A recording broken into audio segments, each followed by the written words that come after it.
امر بل episode 5۔ وہ کچھ حیران ہو گیا تھا۔ کچھ نہیں، بس ویسے ہی۔ اصل میں الیزی کو زیادہ لوگوں میں مکس ہونا اچھا نہیں لگتا۔ نانو نے بات کچھ بدلنے کی کوشش کی تھی۔ نہیں، مگر ایک دوست تو بہت کم ہے۔ وہ اب بھی حیران تھا۔ الیزی کو اپنا آپ اس طرح سے زیر بحث لانا اچھا نہیں لگا تھا۔ ہر ایک کی اپنی چوائس ہوتی ہے۔ مجھے اچھا لگتا ہے کہ میری بس ایک ہی فرینڈ ہو، تو اس میں عجیب بات کون سی ہے؟ اس بار الیزا نے روکھے انداز میں عمر سے کہا تھا۔ وہ اس کی بات کے جواب میں کچھ کہتے کہتے رک گیا تھا۔ شاید وہ اس کے تاثرات سے اس کی اندرونی کیفیت سمجھ گیا تھا۔ الیزا کو اچانک اپنے لہجے کے کردار پن کا احساس ہوا تھا۔ اسے کچھ ندامت سے محسوس ہوئی۔ ابھی ابھی اس نے مجھے اتنا قیمتی پرفیوم دیا ہے اور میں پھر بھی اس کے ساتھ اس طرح کر رہی ہوں۔ اس نے جیسے اپنے آپ کو یاد دہانی کروانے کی کوشش کی تھی۔ میری فرینڈ بہت اچھی ہے، وہ اسکول سے میری فرینڈ ہے۔ اس کے علاوہ اور کوئی مجھے اچھا نہیں لگا، بس اسی لیے یہی میری ایک ہی فرینڈ ہے۔ اس نے جیسے عمر کی تفشیح کرنے کی کوشش کی۔ اس بار اس کا لہجہ کمزور تھا۔ کیا آپ کے بہت سے فرینڈز ہیں؟ اس نے صرف موضوع بدلنے کے لیے پوچھا تھا۔ ہاں، میرے بہت سے فرینڈز ہیں۔ مجھے فرینڈز بنانا بہت اچھا لگتا ہے، جیسے آج میں نے تم کو بھی اپنی فرینڈ بنایا ہے۔ جیسے آج میں نے تم کو بھی اپنی فرینڈ بنایا ہے، عمر نے خوشگوار لہجے میں اس سے باتیں کرتے ہوئے کہا تھا۔ فرینڈ زیادہ ہو تو زیادہ مزہ آتا ہے۔ ممکن ہے، میں بھی۔ اس نے اختلاف کرنے کی بجائے بوم انداز میں ہی جواب دے دیا تھا۔ وہ ایک بار پھر خاموش ہو گئی تھی۔ عمر نے اپنی گھڑی دیکھی اور پھر کھڑا ہو گیا تھا۔ مجھے لائبریری جانا ہے، میں تو 3 گھنٹوں تک واپس آ جاؤں گا۔ اس نے نانو کو اطلاع دی تھی، پھر وہ لان سے نکل گیا تھا۔ اس کے جانے کے کچھ دیر بعد وہ باہر لان میں نکل آئی تھی۔ لان کے ایک کونے میں بیٹھ کر وہ کچھ دیر پہلے کے واقعات کے بارے میں سوچنے لگی۔ وہ عمر کے بارے میں کوئی حتمی اندازہ نہیں لگا پا رہی تھی۔ وہ یہ سمجھنے سے قاصر تھی کہ عمر واقعی اتنا مخلص ہے جتنا وہ نظر آ رہا ہے، یا پھر اس کے اندازے ٹھیک ہیں۔ وہ عمر کو سمجھ نہیں پا رہی تھی۔ اس کی شخصیت الیزی کو بہت عجیب لگی تھی۔ اس کے موڈز گھڑی کی سوئیوں سے زیادہ تیز رفتاری سے بدلتے تھے۔ وہ جب بھی اپنے کمرے سے نکل کے لانچ میں آتا تو گھر میں جیسے زندگی کی ایک لہر دوڑ جاتی تھی۔ نانو سے لے کر ملازموں تک ہر کوئی اسے پسند کرتا تھا اور اس کی پسند ناپسند کا خیال رکھتا تھا۔ اس کے پاس یقیناً کوئی ایسی خوبی تھی جس سے وہ دوسروں کو اپنا گرویدہ بنا لیتا تھا، مگر الیزے ابھی تک اس بارے میں بہت محتاط تھی۔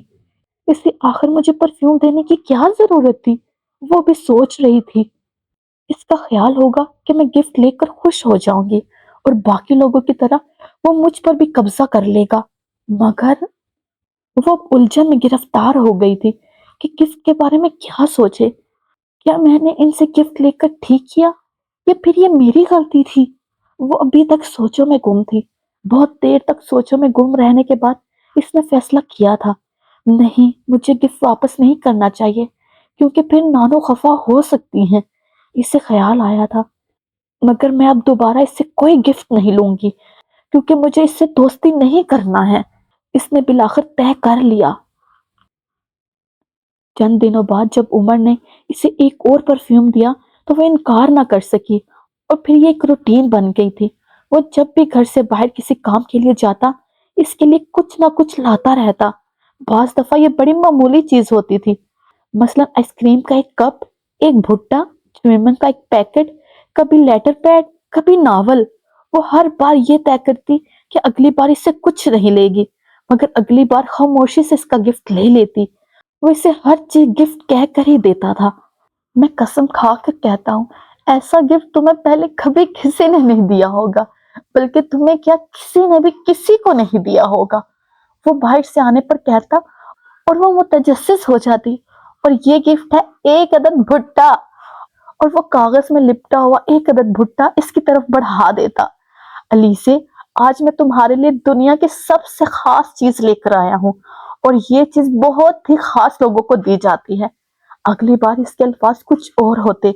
الیزا ایک بار پھر دلچسپی لینے پر مجبور ہو جاتی، اور وہ اپنی جیب میں ہاتھ ڈالتا اور ایک کٹ کیٹ پیکٹ اسے تھما دیتا۔ آج میں تمہیں دنیا کی سب سے خطرناک اور پراثر چیز دوں گا۔ علیزے ایک بار پھر اندازے لگانے میں مصروف ہو جاتی۔ 25-30 روپے کا ایک بال پوائنٹ اسے مسکراہٹ کے سامنے پیش کر دیتا۔ اس بار میں تمہیں ایک ایسا گفٹ دوں گا جو تمہیں تمام عمر تمہارے ساتھ رہے گا اور تم ساری عمر اس کو استعمال کرتی رہو گی۔ علیزے پھر بوجھنے میں ناکام رہی اور اس کے سامنے ایک کتاب پیش کر دی جاتی۔ اس بار میرا گفٹ سب سے نادر ہے، یہ تمہیں فٹ اور سمارٹ رکھے گا اور تمہیں کبھی بھی ڈائٹنگ کرنا نہیں پڑے گی۔ چوئنگم کا ایک پیکٹ اس کے سامنے رکھ کر فرماتا، بس تم ہر بار بھوک لگنے پر اسے منہ میں ڈال لینا۔ وہ مزے سے کہہ کر چلا جاتا۔ بعض دفعہ اسے ہنسی آ جاتی، بعض دفعہ وہ الجھ جاتی، بعض دفعہ اسے غصہ آتا اور بعض دفعہ وہ عمر کے بارے میں سوچ میں پڑ جاتی۔ اس دن وہ مارکیٹ سے واپسی پر اپنے ساتھ کچھ پلانٹس لے کر آیا تھا۔ دیکھو علیزے، یہ پلانٹس کیسے ہیں؟ وہ ان پودوں کو علیزے کو دکھا رہا تھا۔ آج کل وہ ہر بات میں علیزے کی رائے لینا ضروری سمجھتا تھا۔ میں قذافی اسٹیڈیم کے پاس سے گزر رہا تھا، وہیں سے انہیں لایا ہوں۔ اچھے ہیں۔ علیزے نے ایک نظر ان پلانٹس کو دیکھا اور پھر انہیں دیکھتے ہوئے بڑے عام سے انداز میں تبصرہ کیا تھا۔ وہ کچھ مایوس ہو گیا تھا۔ صرف اچھے ہیں؟ علیزے نے کچھ الجھی ہوئی نظروں سے اسے دیکھا تھا۔ تو پھر مجھے کیا کہنا چاہیے؟ اپنی رائے دو کہ اچھے ہیں تو کیوں اچھے ہیں، برے ہیں تو کیوں برے ہیں؟ عمر نے اسے سمجھایا، میں پلانٹس کے بارے میں کچھ نہیں جانتی، اس لیے صحیح رائے دینا تو بہت مشکل ہے۔ آپ کو نانو سے پوچھنا چاہیے، آپ کو زیادہ بہتر طریقے سے بتا سکتی ہے کہ یہ پلانٹس کیسے ہیں۔ عمر نے اس سے کہا، میں حیران ہوں، تمہیں گارڈننگ سے کوئی دلچسپی نہیں ہے؟ اس کا مطلب تو یہ ہے کہ تمہیں نیچر سے کوئی دلچسپی نہیں ہے۔ نہیں، ایسا نہیں ہے، مجھے نیچر تو اٹریکٹ کرتی ہے، گارڈننگ نہیں۔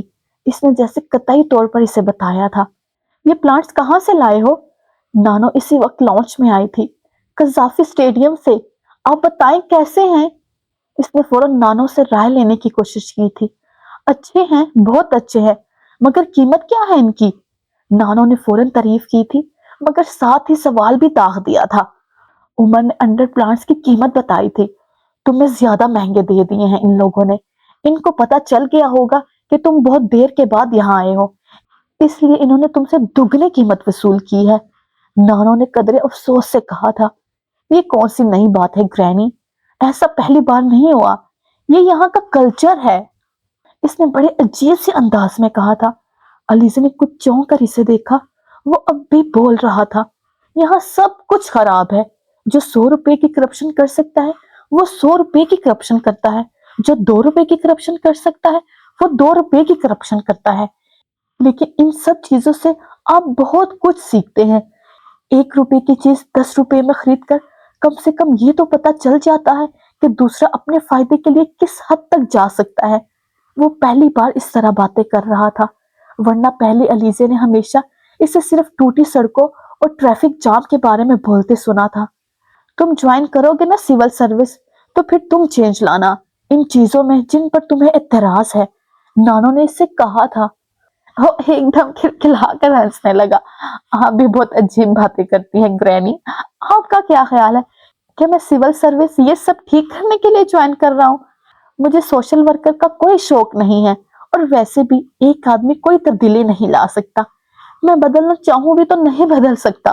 یہاں ہر چیز اتنی پھپھوند زدہ ہے کہ جب تک اگر آپ ایک چیز ٹھیک کریں گے تو پہلی والی اسی حالت میں آ جاتی ہے۔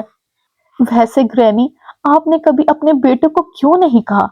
آپ کے تو سارے بیٹے سول سروس میں ہیں۔ میری جنریشن کے لیے ریفارم کرنا خاصا مشکل کام ہے، مگر مجھ سے پہلے کی جنریشن یہ کام آسانی سے کر سکتی تھی، تب لوگ اتنے بگڑے ہوئے نہیں تھے، انہیں کنٹرول کرنا بہت آسان تھا۔ وہ سنجیدہ ہو گیا تھا۔ جب تمہارے پاپا اور انکلز نے سول سروس جوائن کی تھی تو میں نے انہیں بھی بہت سی نصیحتیں کی تھی، صرف میں نے نہیں بلکہ تمہارے دادا نے بھی۔ میں آج تک حیران ہوں کہ وہ چاروں ان ساری نصیحتوں کو کیسے بھول گئے۔ مجھے نہیں پتا ان چاروں کو زندگی میں کیا چاہیے تھا، میں نے اور ماز نے انہیں دنیا کی ہر چیز دی تھی، ہمارے پاس وہ سب کچھ تھا جو ایک خوشحال زندگی گزارنے کے لیے کافی تھا۔ میرا خیال تھا ان چاروں کو ان چیزوں کے پیچھے بھاگنے کی ضرورت نہیں ہے، مگر میرا خیال غلط تھا۔ ان چاروں کو اپنی زندگی میں ہر چیز ایک کی تعداد میں نہیں